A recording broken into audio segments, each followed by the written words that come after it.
احمد وصلی وسلم علی رسولہ الکریم اما بعد فاعوذ باللہ السمیع العلیم من الشیطان الرجیم بسم اللہ الرحمن الرحیم 18ویں پارے کا مختصر خلاصہ پیش خدمت ہے۔ اس پارے میں چند ایک باتیں بہت اہم ہیں جو قابل سماعت بھی ہیں اور ہمارے لیے واقعی نئی علمی باتیں ہوں گی۔ اللہ سبحانہ و تعالی ارشاد فرماتے ہیں کہ قد افلح المؤمنون، مومن کامیاب ہو گئے۔ پھر مومنوں کی صفتیں بیان کی ہیں۔ نمبر 1، نماز میں خشوع کرتے ہیں، مشہور بات ہے۔ نمبر 2، لغویات سے پرہیز کرتے ہیں، فضول باتوں سے پرہیز کرتے ہیں مومن لوگ۔ اور میں من حسن اسلام المرء ترکہ ما لا یعنیہ، اور میں بندے کے اسلام کی یہ اچھا ہونے کی دلیل ہے کہ وہ بے فائدہ اور بے مطلب چیزوں کو نظر انداز کر دے۔ پھر اللہ سبحانہ و تعالیٰ فرماتے ہیں کہ زکوٰۃ ادا کرتے ہیں، شرمگاہ کی حفاظت کرتے ہیں۔ من یضمن لی ما بین لیہ وما بین رجلیہ اضمن لہ الجنہ، اور میں جو آدمی مجھے اپنی 2 جبڑوں کے درمیان والی چیز اور 2 ٹانگوں کے درمیان والی چیز کی گارنٹی دے دے، میں اسے جنت کی گارنٹی دیتا ہوں۔ امانت ادا کرتے ہیں، مومن لوگ امانت ادا کرتے ہیں۔ فرمایا لا ایمان لمن لا امانت لہ، سنن بیہقی کی روایت ہے کہ فرمایا کہ اس آدمی کا ایمان ہے ہی نہیں جو امانت دار نہیں ہے، جو امانت دار نہیں ہے وہ ایماندار نہیں ہے۔ نمبر 6 فرمایا کہ نماز کی پابندی کرتے ہیں۔ 5 باتیں شروع والی غور کریں۔ نماز میں خشوع، لغویات فضول باتوں سے پرہیز، زکوٰۃ ادا کرتے ہیں، شرمگاہ کی حفاظت کرتے ہیں اور امانت ادا کرتے ہیں۔ 4 یہ چیزیں ذکر کرنے کے بعد 5 چیزیں ذکر کرنے کے بعد 6 نمبر کی چیز فرمائے نماز کی پابندی، یعنی شروع میں آدمی میں اگر یہ 5 باتیں شروع والی ہوں اس کے بعد وہ نماز کی پابندی کرے تو یہ نمازی اچھا ہے۔ اللہ سبحانہ و تعالیٰ اس بارے میں فرماتے ہیں کہ وَإِنَّ لَكُمْ فِي الْأَنْعَامِ لَعِبْرَةً، لوگوں چوپائے جانوروں میں تمہارے لیے عبرتیں ہیں، نشانیاں ہیں۔ فلٹر پلانٹ آج کل بڑے چل رہے ہیں، فلٹر پلانٹ بڑا کاروبار بنا ہوا ہے لوگوں کا۔ ایک فلٹر پلانٹ اللہ نے بھی رکھا ہوا ہے جانوروں میں۔ سورہ انعام میں اللہ فرماتے ہیں کہ وَإِنَّ لَكُمْ فِي الْأَنْعَامِ لَعِبْرَةً، تمہارے لیے چوپائے جانوروں میں عبرت ہے۔ نُسْقِيكُم مِّمَّا فِي بُطُونِهِ مِن بَيْنِ فَرْثٍ وَدَمٍ لَبَنًا خَالِصًا سَائِغًا لِّلشَّارِبِينَ، اللہ فرماتے ہیں کہ گوبر اور خون کے درمیان میں سے ہم تمہارے لیے میٹھا اور صاف ستھرا دودھ نکالتے ہیں۔ یہ اللہ کی طرف سے فلٹر پلانٹ بنایا ہوا ہے جانوروں کے اندر۔ یہ اللہ سبحانہ و تعالیٰ کی طرف سے ایک قدرت ہے جس پہ غور کرنا چاہیے۔ اللہ سبحانہ و تعالیٰ اس بارے میں فرماتے ہیں کہ لا نکلف نفسا الا وسعها، کہ ہم کسی بھی جان کو اس کی پہنچ سے زیادہ، اس کی طاقت سے زیادہ ہم مکلف نہیں کرتے، تکلیف میں نہیں ڈالتے۔ رسول اللہ صلی اللہ علیہ وسلم نے ارشاد فرمایا کہ بے شک دین آسان ہے، اور جو آدمی دین میں سختی اختیار کرے گا تو دین اس کے اوپر غالب آ جائے گا، یعنی دین پہ وہ عمل پیرا نہیں ہو سکے گا۔ دین تو بڑا کرے گا لیکن اگر سختی کی رائے اختیار کر لے تو وہ دین پہ عمل نہیں کر پائے گا۔ پھر آپ صلی اللہ علیہ وسلم نے فرمایا کہ سختی نہیں کرو، تم دین میں کیا کرو، عمل میں پختگی اختیار کرو اور میانہ روی اپناؤ، درمیان والی راہ۔ خیر الامور اوسطها، فرمایا کہ معاملات کی جو بہترین صورت ہے وہ درمیانہ روی ہے۔ پھر آگے اللہ کے نبی نے فرمایا کہ خوش رہا کرو اور صبح شام کی عبادت کرو اور رات کی عبادت سے اللہ سبحانہ و تعالیٰ سے مدد طلب کیا کرو۔ تو دین آسان ہے، دین کو بلا وجہ اپنے آپ پہ مشکل نہیں کرنا چاہیے۔ اس بارے میں اللہ سبحانہ و تعالیٰ سورہ نور لاتے ہیں۔ سورہ نور عمر فاروق رضی اللہ تعالیٰ عنہ فرمایا کرتے تھے کہ اپنے گھر والوں کو، اپنی عورتوں کو سورہ نور اور سورہ نساء لازمی پڑھاؤ۔ اس کے اندر اللہ سبحانہ و تعالیٰ نے بہت ہی مسائل بیان کیے ہیں۔ سورہ نور کے اندر اللہ سبحانہ و تعالیٰ فرماتے ہیں کہ الزانیۃ والزانی فاجلدوا کل واحد منہما 100 جلدہ، فرمایا کہ زانی عورت یا زانی مرد اسے 100 کوڑے لگاؤ۔ یاد رکھیے گا یہ کنوارے عورت اور کنوارے مرد کی سزا ہے۔ کنواری لڑکی اور کنوار لڑکی اگر زانی ہو جائیں ان کی سزا یہ ہے کہ انہیں 100 درے لگائے جائیں، 100 کوڑے لگائے جائیں، اور پھر اللہ کے نبی نے ایک اور چیز اس میں ڈالی کہ اس کے ساتھ ساتھ اس کو 1 سال کی جلاوطنی بھی ہو، علاقے سے ملک بدر کیا جائے، تاکہ دوسرے ماحول میں جا کے ممکن ہے کہ یہ سدھر جائے۔ اگر شادی شدہ آدمی ہے تو شادی شدہ آدمی کے لیے رسول اللہ صلی اللہ علیہ وسلم نے اور اللہ سبحانہ وتعالیٰ نے جو سزا رکھی وہ رجم کی سزا ہے۔ یاد رکھیے گا، قرآن میں کسی دور میں رجم کے حوالے سے آیت ہوا کرتی تھی۔ منسوخ کی جو صورتیں ہیں حکم ختم ہونے کی، اس میں ایک صورت یہ بھی ہے کہ آیت تو ختم ہو جاتی ہے لیکن اس کا حکم باقی رہتا ہے۔ فاروق اعظم نے فرمایا تھا کہ یاد رکھو، اللہ سبحانہ وتعالیٰ نے قرآن میں شادی شدہ آدمی کی جو زنا کی سزا ہے رجم، اس کے بارے میں آیت نازل کی تھی، بعد میں اللہ نے اس آیت کو تو ختم کر دیا لیکن حکم اس کا باقی ہے، جس کی مثال اللہ کے رسول علیہ الصلوۃ والسلام نے مائز بن مالک اسلمی رضی اللہ تعالی عنہ کو، شادی شدہ آدمی تھے، ان سے زنا ہو گیا تھا، اللہ کے رسول نے ان کے لیے سینے کے برابر گڑھا کھدوا کر رسول اللہ صلی اللہ علیہ وسلم نے ان کو رجم کروایا تھا صحابہ سے۔ اور اسی طرح ایک عورت آئی تھی غامدیہ، مشہور واقعہ ہے، شادی شدہ عورت تھی، اللہ کے رسول نے اس کے لیے بھی رجم کی سزا اختیار فرمائی تھی۔ اسی طرح اللہ کے رسول کے پاس 2 یہودی عورت اور مرد آئے تھے، شادی شدہ تھے، اللہ کے رسول نے ان کو بھی رجم کروایا تھا۔ لیکن اس میں یاد رکھیے، زنا کے لیے سزا لگانے سے پہلے 4 گواہیاں لازمی ہیں، 4 گواہ ہونے چاہیے، یا یہ کہ آدمی 4 بار اقرار کر لے۔ جیسے مائز بن مالک نے اللہ کے رسول کے پاس آ کر ایک دن آئے، اقرار کیا، دوسرے دن آئے، تیسرے دن آئے، چوتھے دن آئے، جب 4 بار انہوں نے اقرار کر لیا پھر اللہ کے رسول نے اس کے لیے رجم کی سزا اختیار فرمائی تھی۔ تو یہ ایک قاعدہ ہے اللہ سبحانہ وتعالیٰ کی طرف سے، اس قاعدے کو ذہن میں رکھنا چاہیے، کسی کے اوپر بھی سزا لگانے سے پہلے 4 گواہیاں لازمی ہیں۔ آگے اللہ سبحانہ وتعالیٰ نے ایک قاعدہ بیان کیا ہے مومنوں کے لیے خاص طور پہ، اور میں الزانی لا ينکح الا زانیۃ او مشرکۃ، فرمایا کہ زانی آدمی اس کا نکاح یا تو مشرک عورت سے کرواؤ یا پھر زانی عورت سے کرواؤ۔ پھر آگے اللہ فرماتے ہیں کہ وحرم ذلک علی المؤمنین، ایمان والے لوگ زانی عورت سے شادی نہ کریں، ایمان والی عورت زانی مرد سے شادی نہ کریں، ان کی شادی جو زانی مرد یا عورت ہیں ان کی شادی یا تو زانی عورت یا مرد سے ہو یا پھر مشرک کے ساتھ۔ اچھا، یہ زنا اتنا سنگین جرم ہے کہ اللہ نے اس کو شرک کے ساتھ بیان کیا ہے، کیونکہ جس طرح زانی کا ایک عورت سے پیٹ نہیں بھرتا، اسی طرح مشرک کا ایک رب سے گزارا نہیں ہوتا، اللہ سبحانہ وتعالیٰ نے مت ماری ہوتی ہے۔ عقیدے کا مسئلہ ہے، سمجھنا چاہیے۔ یہ آیت سیدنا مرثد بن ابو مرثد رضی اللہ تعالیٰ عنہ کے بارے میں نازل ہوئی تھی۔ جب وہ اسلام لائے تھے تو اسلام لانے کے بعد دور جاہلیت میں کوئی عورت تھی، ان کے ساتھ ان کا تعلق تھا، اناق نام کی عورت۔ جب اللہ کے رسول نے ان کی ڈیوٹی لگائی تھی کہ مکے میں جا کے مکے سے جو مسلمان قیدی ہیں ان کو جا کے چھڑوا کر لاؤ، ان کو جا کے کسی بھی طرح نکال کر لاؤ، تو جب یہ رات کے ٹائم مقررہ جگہ سے قیدیوں کو نکالنے جا رہے تھے، وہی عورت ان کو راستے میں ملی، اور اس عورت نے ان کو آفر کی تو انہوں نے کہا کہ اللہ سبحانہ وتعالیٰ نے اس کام کو حرام کیا ہے، میں اب ایمان والا ہو گیا ہوں۔ پھر انہوں نے واپس آ کر اللہ کے رسول سے اجازت مانگی تھی 2 بار، اللہ کے رسول کیا میں اناق کے ساتھ شادی کر سکتا ہوں اس عورت کے ساتھ؟ پھر اللہ کے رسول خاموش رہے، پھر اللہ نے یہ آیت نازل کی تو اللہ کے رسول نے سیدنا مرثد رضی اللہ عنہ کو بلا کے فرمایا کہ مرثد، اللہ سبحانہ وتعالیٰ نے تمہارے لیے یہ کام حرام کیا ہے۔ اللہ سبحانہ وتعالیٰ نے اس آیت میں، اس پارے میں اللہ سبحانہ وتعالیٰ نے صورت میں تہمت کی سزا بیان کی ہے، تہمت کی سزا۔ پاک دامن عورتیں ہیں، ان کے اوپر کوئی آدمی بلا وجہ اگر تہمت لگا دے، ثبوت نہیں ان کے پاس، 4 گواہ نہیں ہیں، پھر ان آدمیوں کی سزا کیا ہے؟ ان کی سزا، ان کی 2 سزائیں ہیں۔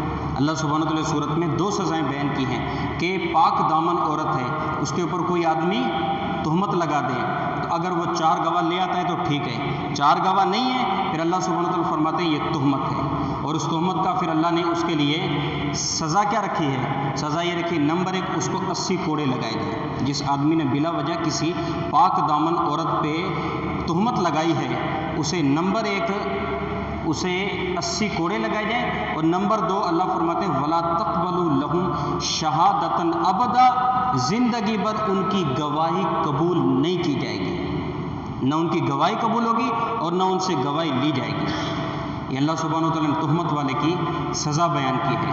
آگے اللہ سبحانہ و تعالیٰ میاں بیوی کی علیحدگی کی ایک اور صورت ہے۔ ہمارے معاشرے میں تو عام جام طلاق کا مسئلہ چلتا ہے، ایک اور صورت بھی ہے جو قرآن میں اللہ سبحانہ و تعالیٰ بیان کرتے ہیں۔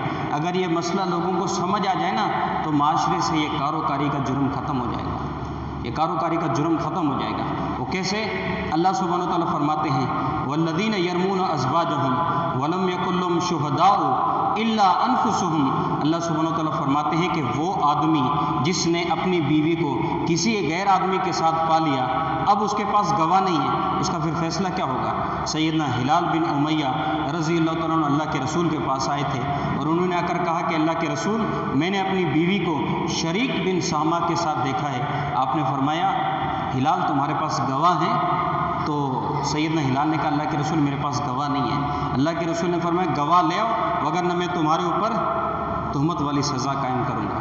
سیدنا ہلال وہاں سے پریشان ہو کے چلے گئے اور اللہ کے رسول کو عرض کرنے لگے کہ اللہ کے رسول اللہ گواہ ہے میں سچا ہوں، مجھے اللہ کی ذات سے پوری امید ہے کہ اللہ سبحانہ و تعالیٰ میرا فیصلہ کریں گے۔ پھر اللہ نے یہ لعان والی آیتیں نازل کی تھی، لعان والی آیتیں۔ یہ لعان کا مسئلہ طلاق کی طرح کا ہے۔ لعان کیسے ہے کہ آدمی نے اگر اپنی عورت کو کسی غیر مرد کے ساتھ پا لیا، اب اس کے پاس گواہ نہیں ہے تو وہ کیا کرے گا؟ حاکم وقت کے پاس، قاضی کے پاس جا کر مقدمہ دائر کرے گا۔ قاضی کیا کرے گا؟ جج کیا کرے گا؟ منصف کیا کرے گا؟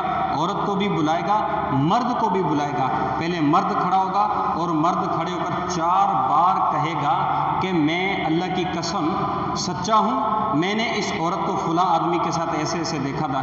4 بار وہ اپنی زبان سے یہ لفظ ادا کرے گا۔ 5ویں بار کہے گا اگر میں جھوٹا ہوں میرے اوپر اللہ کی لعنت ہو۔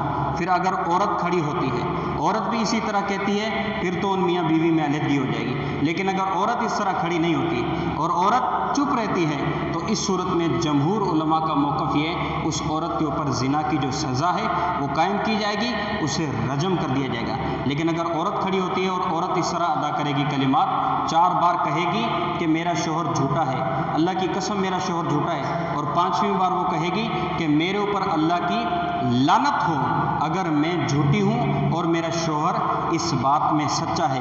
اسے شرع اسلام میں لعان کہا جاتا ہے۔ لعان کا مطلب ہے ایک دوسرے کے اوپر لعنت کرنا۔ جب یہ لعنت والا معاملہ اس طرح ہو جائے گا پھر میاں بیوی میں علیحدگی ہو جائے گی۔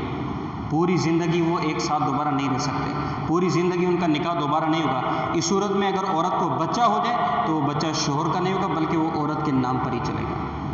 یہ بھی ایک مسئلہ ہے، اسے بھی سمجھنا چاہیے۔ آگے اللہ سبحانہ و تعالیٰ نے بی بی عائشہ رضی اللہ تعالیٰ عنہ کے اوپر جو تہمت لگی تھی عفق کی، یہ واقعہ سمجھنا چاہیے۔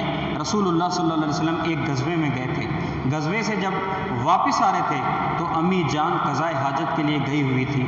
امی جان جب واپس آئی دیکھا کہ قافلہ جا چکا ہے، تو اللہ کے رسول کا اصول تھا اور طریقہ کار تھا جنگ کے سفر میں کہ آپ صلی اللہ علیہ وسلم پیچھے 1-2 مرد آدمی لازمی رکھتے تھے، جسے شرع اسلام میں ساقہ کہا جاتا ہے، ساقہ، جن کا کام یہ ہوتا تھا کہ پیچھے سے قافلے کی جو بھی گری ہوئی چیز یا جو آدمی رہ گئے اس کو اپنے ساتھ لے جائے۔ صفوان بن معطل رضی اللہ تعالیٰ عنہ کی اس جنگ میں اللہ کے رسول نے ڈیوٹی لگائی تھی کہ تم پیچھے رہو گے۔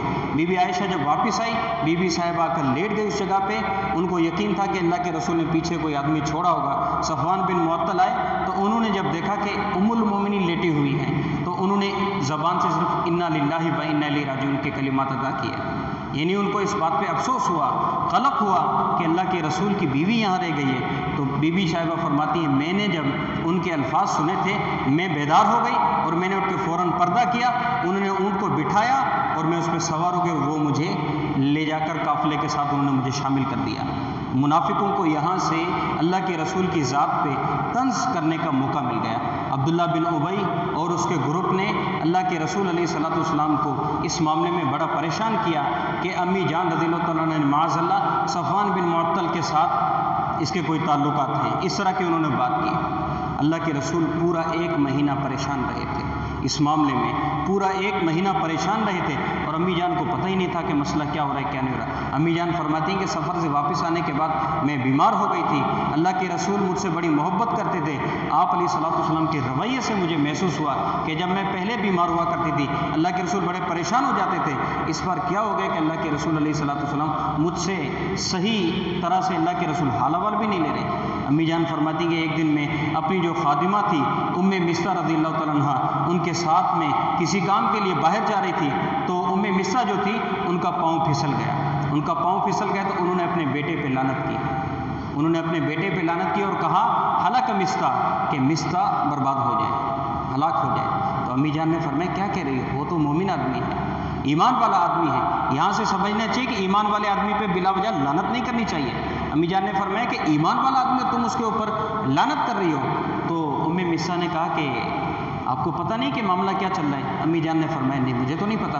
انہوں نے یہ پوری کارروائی بتائی کہ آپ کے بارے میں ایسے بات ہوئی۔ امی جان فرماتی ہیں کہ پھر میری بیماری میں اور اضافہ ہو گیا، اور میں نے گھر جا کر اللہ کے رسول سے اجازت لے لی کہ اللہ کے رسول مجھے اجازت دیں، میں اپنے میکے چلی جاتی ہوں۔ بی بی صاحبہ اپنے والدین کے ہاں سیدنا ابو بکر صدیق اور سیدہ رومان رضی اللہ تعالیٰ عنہ کے پاس اپنے میکے چلی آئی، اور وہاں آ کر بی بی صاحبہ فرماتی ہیں کہ مسلسل میں روتی رہی کہ میرے بارے میں اس طرح کی باتیں ہوئی، اور اللہ گواہ کہ میرا اور صفوان بن معطل کا کوئی بھی ایسا معاملہ نہیں ہوا، اور اللہ کے رسول میری وجہ سے پریشان ہیں۔ امی جان فرماتی ہیں کہ پھر ایک بار اللہ کے رسول آئے تھے، اور اللہ کے رسول نے آ کر مجھ سے پوچھا عائشہ اگر کوئی معاملہ ہوا ہے تو بھی اقرار کر لو، اللہ سبحانہ و تعالیٰ معاف کرنے والا ہے۔ امی جان نے فرمایا کہ اللہ کے رسول میں نے تو کوئی بھی ایسا کام نہیں کیا، مجھ سے کوئی بھی ایسی غلطی نہیں ہوئی۔ پھر فرماتی ہے کہ اللہ کے رسول علیہ الصلوۃ والسلام اسی کیفیت میں تھے کہ اللہ کے رسول کے اوپر وحی نازل ہوئی، اور اللہ سبحانہ و تعالیٰ نے پھر امی جان کی برات میں امی جان کی طہارت کے لیے، پاکیزگی کے لیے، خود امی جان فرماتی ہے کہ اللہ سبحانہ و تعالیٰ نے 10 آیتیں نازل کی تھی امی جان کی برات کے لیے اور طہارت کے لیے۔ اللہ سبحانہ و تعالیٰ نے 10 آیتیں نازل کی تھی۔ جو امی عائشہ پہ لعنت کرتے ہیں نا، اللہ سبحانہ و تعالیٰ ان کو ہدایت دے، اور اللہ سبحانہ و تعالیٰ ان کو سمجھ دے کہ وہ امی جان جن کی پاکیزگی اور برات کے لیے اللہ سبحانہ و تعالیٰ نے 10 آیتیں نازل کی قرآن کی، رہتی دنیا تک قیامت تک یہ تلاوت کی جائیں گی، اور ان کو اللہ کی بی بی صاحبہ رضی اللہ تعالیٰ عنہ کے کردار پہ ان کو شک ہے معاذ اللہ۔ تو امی جان فرماتی ہیں کہ پھر اس میں 3 مومن آدمی تھے جو منافقوں کے ساتھ شریک ہو گئے تھے۔ 3 مومن آدمی تھے جنہوں نے بی بی صاحبہ کے اوپر غلطی سے تہمت لگا لی تھی، وہ بھی منافقوں کے ساتھ بات کرنے میں شریک ہو گئے تھے۔ سیدہ حمنہ بنت جہش رضی اللہ تعالیٰ عنہ اللہ کے رسول کی سالی تھی، سیدہ مصطح بن اساسہ رضی اللہ تعالیٰ عنہ جو کہ امی جان کی خادمہ کے بیٹے تھے، اور سیدنا حسان بن ثابت رضی اللہ تعالیٰ عنہ جو کہ شاعر رسول تھے، وہ بھی اس بات میں شریک ہو گئے تھے۔ جب امی جان کی برات نازل ہو گئی تو پھر اللہ کے رسول علیہ الصلوۃ والسلام نے ان 3 لوگوں کے اوپر، مصطح کے اوپر اور سیدنا حسان کے اوپر اور سیدہ حمنہ بنت جہش رضی اللہ عنہم کے اوپر اللہ کے رسول علیہ الصلوۃ والسلام نے جو تہمت کی جو سزا ہے 80 کوڑوں والی، اللہ کے رسول نے ان کو وہ سزا دلوائی، اور اس کے بعد معاملہ رفع دفع ہو گئے۔ اسی دوران ابو بکر صدیق رضی اللہ تعالیٰ عنہ جو تھے انہوں نے قسم اٹھا لی، سیدنا مصطح جو تھے جو کہ تہمت میں شریک ہو گئے تھے غلطی سے، سیدنا مصطح ابو بکر صدیق کے خالہ زاد بھائی تھے، کزن تھے آپس میں، یہ غریب آدمی تھے۔ اللہ کے حضرت ابو بکر صدیق رضی اللہ تعالیٰ عنہ اللہ کے رسول کے حکم سے ہر مہینے ان کی کوئی مناسب مدد کر لیا کرتے تھے۔ جب انہوں نے دیکھا کہ میری بیٹی کے اوپر تہمت لگانے والوں میں یہ بھی شریک ہو گئے، حضرت ابو بکر نے قسم اٹھا لی کہ آج کے بعد میں کبھی بھی مصطح کی مدد نہیں کروں گا، آج کے بعد میں کبھی بھی مصطح کی مدد نہیں کروں گا، اور اس کو جو ماہوار جو حساب کتاب تھا وہ بھی نہیں دوں گا۔ اللہ سبحانہ و تعالیٰ نے پھر حضرت ابو بکر کے لیے آیت نازل کی کہ وَلَا يَأْتَلِ أُولُو الْفَضْلِ مِنْكُمْ وَالسَّعَةِ أَن يُؤْتُوا أُولِي الْقُرْبَىٰ، کہ اللہ سبحانہ و تعالیٰ نے فرمایا کہ تم میں سے جو مالدار آدمی ہیں وہ اس طرح کی قسم نہ اٹھائیں کہ ہم اپنے رشتہ داروں کی مدد کریں۔ پھر حضرت ابو بکر نے جب یہ آیت سنی تو حضرت ابو بکر نے اپنی قسم واپس لے لی اور دوبارہ وہ سیدنا مصطح رضی اللہ تعالیٰ عنہ کی مدد کرنے لگے۔ اللہ سبحانہ و تعالیٰ ہمیں بھی ایسا مومن بنائے کہ جیسے ہی ہم قرآن کی آیت سنیں ہم اپنی قسمیں، ہم اپنی انا، ہم اپنی ساری چیزیں اللہ سبحانہ و تعالیٰ کے حکم کے آگے قربان کر دیں۔ اس بارے میں اللہ سبحانہ و تعالیٰ نے عورتوں کے لیے کچھ معاملات نازل کیے ہیں۔ وَلَا يُبْدِينَ زِينَتَهُنَّ إِلَّا لِبُعُولَتِهِنَّ، اللہ سبحانہ و تعالیٰ نے اس آیت میں عورتوں کے بارے میں فرمایا کہ کن کن آدمیوں کے سامنے وہ بے پردہ ہو سکتی ہے۔ بے پردہ کن کن آدمیوں کے سامنے ہو سکتی ہے؟ نمبر 1 شوہر کے آگے، نمبر 2 باپ کے آگے، نمبر 3 سسر کے آگے، نمبر 4 اپنے بیٹے کے آگے، نمبر 5 خاوند کے جو اگلی بیوی سے بیٹے ہوں، ان کے جو سوتیلے ان کے بیٹے ہیں، اس عورت کے جو سوتیلے بیٹے بنیں گے ان کے سامنے وہ بے پردہ ہو سکتی ہے۔ نمبر 6 اپنے بھائی کے سامنے، نمبر 7 بھتیجے، نمبر 8 بھانجے کے سامنے، نمبر 9 ان کی عورتیں، یعنی جو ان کے ساتھ چلنے پھرنے والی عورتیں ہیں ان کے سامنے اپنے چہرے وغیرہ کا پردہ جو ہے وہ کھول سکتی ہیں۔ نمبر 9 ان کے جو گھریلو ملازم ہیں، غلام ہیں، اور نمبر 10 وہ بچے جو نابالغ ہیں، ان مسائل سے بھی دور ہیں، ان کے سامنے عورت بے پردہ ہو سکتی ہے، لیکن بے پردہ صرف چہرے کی حد تک، اس سے زیادہ نہیں۔ یہ عورتوں کے لیے اللہ سبحانہ وتعالیٰ نے قانون نازل کیا ہے۔ اللہ سبحانہ وتعالیٰ نے اس بارے میں 3 ایسے ٹائم بتائے ہیں، 3 اوقات بتائے ہیں کہ جن میں ایک مسلمان دوسرے مسلمان کے گھر اسے ملنے یا کسی بھی کام کے لیے نہیں جا سکتا۔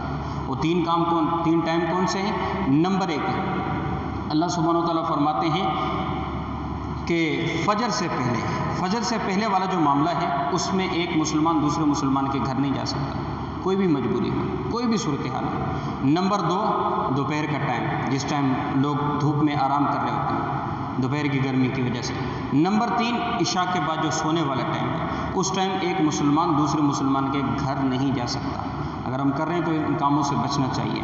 اللہ سبحانہ وتعالیٰ نے اس بارے میں دھمکی دی ہے، دھونس دی ہے ان لوگوں کے لیے جو اللہ کے رسول علیہ الصلوۃ والسلام کے حکم سے روگردانی کرتے ہیں۔ حدیث آ گئی ان کے سامنے، اللہ کے رسول کا حکم آ گیا، پھر بھی ان کے انا یا ان کا مسلک اگر ان کو اس بات پہ عمل پیرا نہیں ہونے دیتا تو ان لوگوں کو ڈرنا چاہیے۔ اللہ فرماتے ہیں کہ فَلْيَحْذَرِ الَّذِينَ يُخَالِفُونَ عَنْ أَمْرِهِ، ان لوگوں کو ڈرنا چاہیے جو اللہ کے رسول کے حکم سے روگردانی کرتے ہیں، منہ موڑتے ہیں، ان تصیبہم فتنہ، کہ اللہ سبحانہ وتعالیٰ ان کو کسی آزمائش میں ڈال دے، اور یصیبہم عذاب علیم، یا اللہ سبحانہ وتعالیٰ کی طرف سے ان کے اوپر کوئی دردناک عذاب نہ نازل ہو جائے۔